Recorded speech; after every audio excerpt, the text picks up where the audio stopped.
Le colonel Claude Pivy, appréhendé au Libéria, va bientôt être extradé parce que les négociations pour son extradition ont déjà commencé.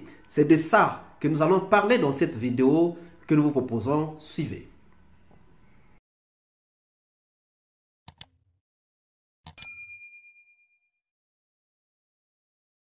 Bonjour, bonsoir, cela dépend de l'heure à laquelle vous regardez cette vidéo. Bienvenue si vous nous découvrez pour une première fois. Encore un réel plaisir pour moi de venir devant vos écrans vous exposer les analyses de Soleil d'Afrique. Chers amis, nous sommes toujours dans le procès des massacres du 28 septembre 2009 avec ce grand rebondissement, donc l'arrestation du colonel fugitif Claude Pivy. C'est lui qui, il y a quelques années, traquait Toumba. C'est lui qui, il y a quelques années, traquait les gens en Guinée. C'est lui qui était craint. C'est lui qui était costaud. Aujourd'hui, c'est autre chose. Parce que c'est lui qui a été traqué et finalement, il a été retrouvé. Il a été retrouvé et donc son extradition est déjà en cours parce que les négociations ont déjà commencé.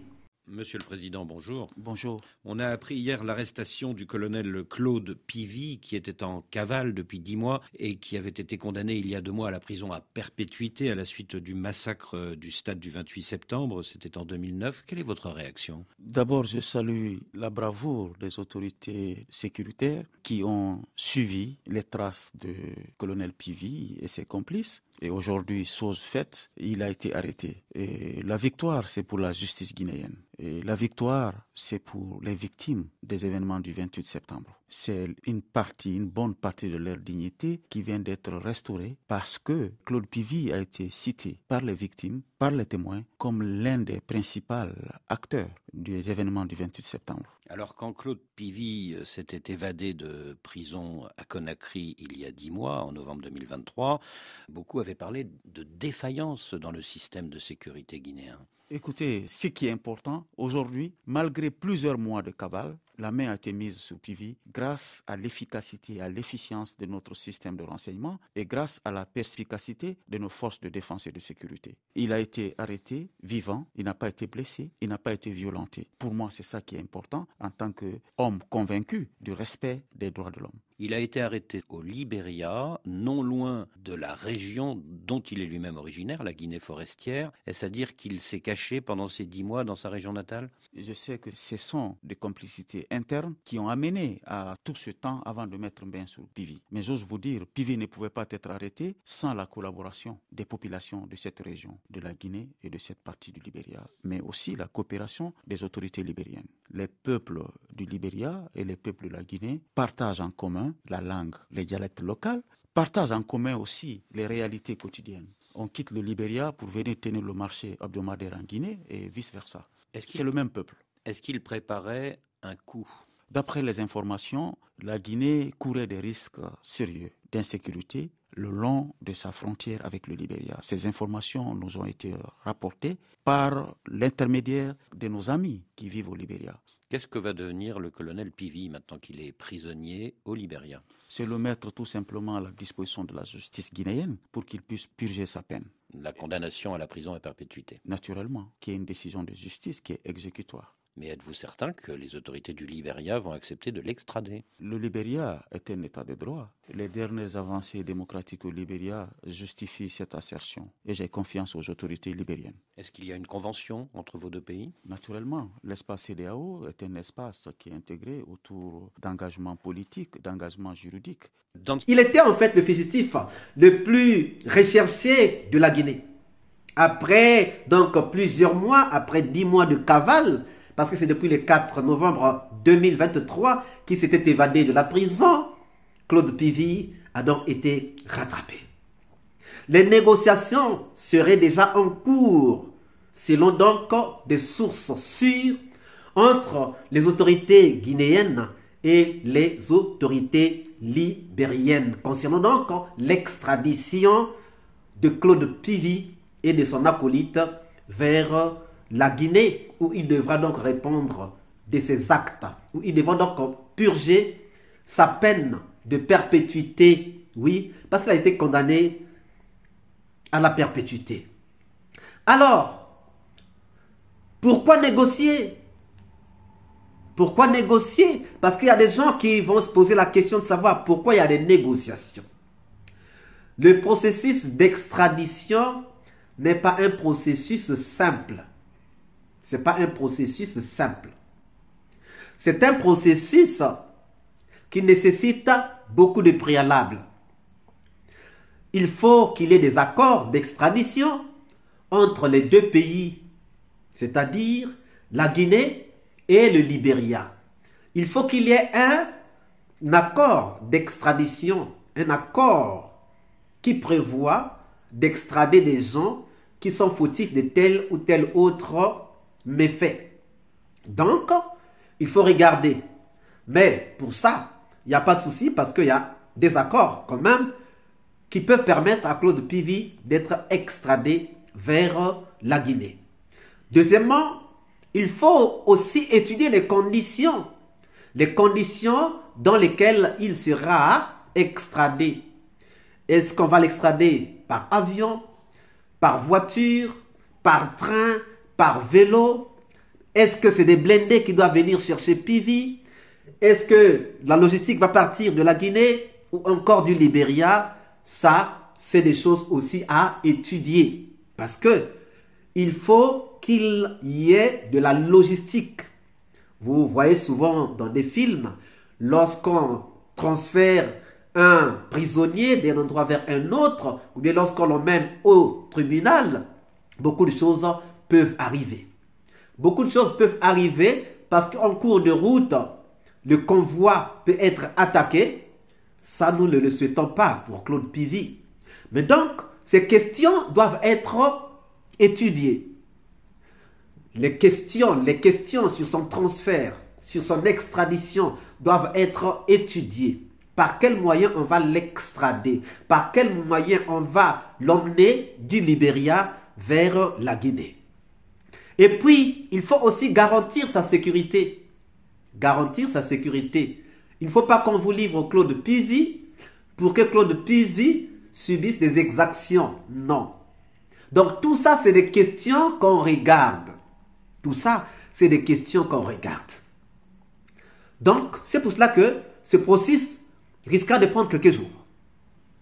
Alors, j'étais en train de lire un article. C'est un des proches de Claude Pivi qui dit que Claude Pivi ferait mieux d'aller à la CPI. Il accepterait mieux de faire la prison à la CPI qu'en Guinée parce que beaucoup de choses peuvent lui arriver en Guinée en prison. Il a donné l'exemple de quelqu'un qui est mort en prison, mais nous ne le souhaitons pas. Nous ne souhaitons pas que Claude Pivi puisse mourir en prison, sinon il n'aura pas purgé sa peine. Donc ça, c'est un argument qui ne tient pas debout. Pourquoi? Déjà, le procès s'est tenu en Guinée, ce n'est pas par la CPI, donc ce n'est pas la CPI qui va emprisonner Pivi. Les Pivi ont tout fait pour que le procès soit tenu en Guinée. Aujourd'hui, qu'il est déjà condamné, la CPI ne peut plus se saisir de cette affaire-là. Non. Non. Donc, Claude Pivi ne pourra jamais se faire prisonnier par la CPI. Ça, c'est impossible. Donc, cette personne a mal pensé, a mal vu. Chers amis, beaucoup de gens ont participé à l'arrestation de Claude Pivi. Il y a les services de renseignement guinéens, il y a les services de renseignement libériens, il y a l'Interpol, mais il y a aussi eu les chasseurs de primes. Oui, les chasseurs de primes. Parce que le gouvernement avait prévu 500 millions de francs guinéens à quiconque donnerait des informations pour rattraper Claude Pivi. Donc, nous avons eu ces quatre acteurs qui ont participé. Les services de renseignement guinéens, les services de renseignement libériens, l'Interpol et aussi les chasseurs de primes. Mais lorsque nous regardons Pivi, nous pouvons nous poser quelques questions, chers amis. Pivi avait-il eu raison de s'évader? Pivi n'a-t-il pas avoué son implication dans les massacres en s'évadant? Parce que lorsque nous regardons TV aujourd'hui, comme disait un commentateur d'une des vidéos, qui disait que PV avait mal fait de s'enfuir, de s'évader. Parce qu'au moins en prison, il était nourri. En prison, il était sécurisé. En prison, il pouvait recevoir des visites. Mais lorsque nous regardons Grand Co aujourd'hui, mais nous disons, mais ce n'est plus Grand Co. Regardez comment est-ce que Grand Co a maigri. Et vous sentez qu'il est malade. Regardez toute cette gloire de Grand Co qui s'envole en éclats. Regardez. Celui qui était craint hier, aujourd'hui, il devient comme un simple jouet. Et les gens qui craignaient Grand Co, aujourd'hui, est-ce qu'ils peuvent encore le craindre? Ceux qui le respectaient, est-ce que tous vont continuer à le respecter aujourd'hui? Voilà des questions que nous pouvons encore nous poser. En s'évadant de la prison, après juste quelques mois d'emprisonnement, puisque Grand Co n'a fait que un an et 2 mois de prison. Par rapport à Marcel, par rapport à Cécile Raphaël, par rapport à Toumba, par rapport à Liu Keta, par rapport à Paul Mansa Guilavogui.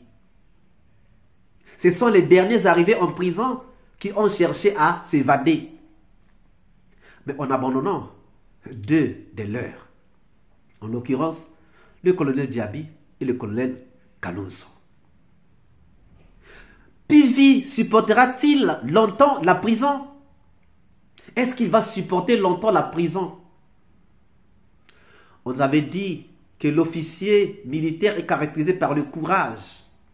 Mais là, je crois que le courage de Claude PV, c'était pour s'évader, mais pas pour supporter la prison. Supportera-t-il donc la prison? Chers amis, l'extradition pourra prendre quelques jours, mais elle va se tenir parce que les négociations ont déjà commencé. Que pensez-vous donc de l'extradition de Claude PV? C'est la question que nous vous laissons et pour laquelle nous attendons les réponses dans les commentaires. Si cette vidéo vous a plu, ne manquez pas de laisser un pouce bleu, de commenter, de partager. Si vous n'êtes pas encore abonné, c'est le moment de vous abonner et surtout de ne pas manquer d'activer la cloche de notification afin d'être averti à temps réel de toutes nos prochaines publications. Quant à moi, je vous dis à très bientôt pour une nouvelle capsule. Ciao!